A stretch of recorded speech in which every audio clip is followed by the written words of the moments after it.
A block of mass m is at rest on a rough inclined plane of angle of inclination theta.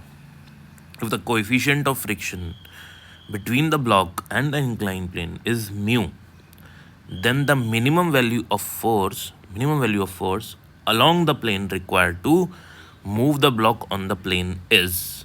Diagram बनाया मैंने यहाँ पे. Block है आपके पास, एक वेज पे है, ट्राइंगुलर वेज पे, जिसका एंगल ऑफ इंक्लिनेशन थीटा है. ये रफ सरफेस है, इसका कोएफिशिएंट ऑफ फ्रिक्शन म्यू है.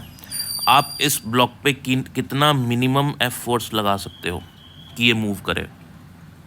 ठीक है, लेट अस सपोज मैं ऊपर की तरफ इस पे कैपिटल एफ फोर्स लगाता हूँ, तो इस कंडीशन में इसकी एफ बी डी कैसे बनेगी.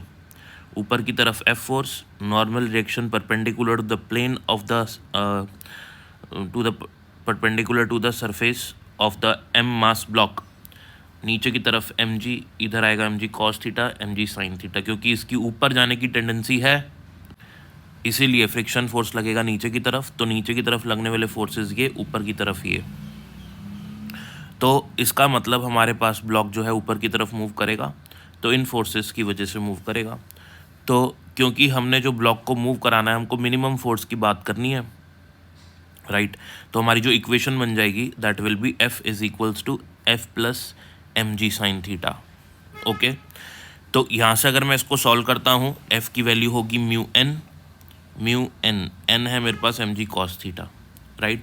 अब मेरे पास एफ की वैल्यू ये आ गई. एक और कंडीशन हो सकती है इसमें पॉसिबल, क्योंकि हमको मिनिमम फोर्स निकालना है, तो दूसरी कंडीशन हम यहाँ देख सकते हैं. अगर इस पे जो एफ फोर्स हम नीचे की तरफ लगाएं, क्योंकि हमको जस्ट इसको मूव करना है, ठीक है, जस्ट मूव करने के लिए फोर्सेस बैलेंस्ड होंगे, ध्यान रखना. तो अगर मैं इस पे एक्सटर्नल फोर्स नीचे लगाऊं, है ना, तो इस पे फ्रिक्शन फोर्स लगेगा ऊपर. इस कंडीशन में जस्ट मूव कर रही है, तो इक्वेशन बनेगी F plus M G sine theta बराबर स्मॉल एफ, और यहाँ से मेरे पास एफ की वैल्यू आ जाएगी F is equals to F minus M G sine theta. तो एक इक्वेशन तो ये आ गई मेरे पास, क्योंकि मैंने एफ की जगह यहाँ पे म्यू एन लिख दिया.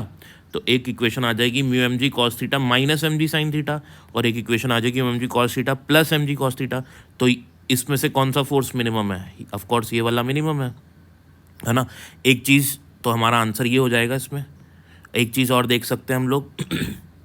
अगर इस ब्लॉक को मैं ऊपर की तरफ फोर्स लगाऊंगा, तो मुझे ज़्यादा फोर्स लगाना पड़ेगा ऊपर खींचने के लिए, और अगर नीचे की तरफ फोर्स लगाऊंगा तो कम फोर्स लगाना पड़ेगा इसको मूव कराने के लिए नीचे की तरफ, ऑफ कोर्स, क्योंकि नीचे already M G sine theta लग रहा है.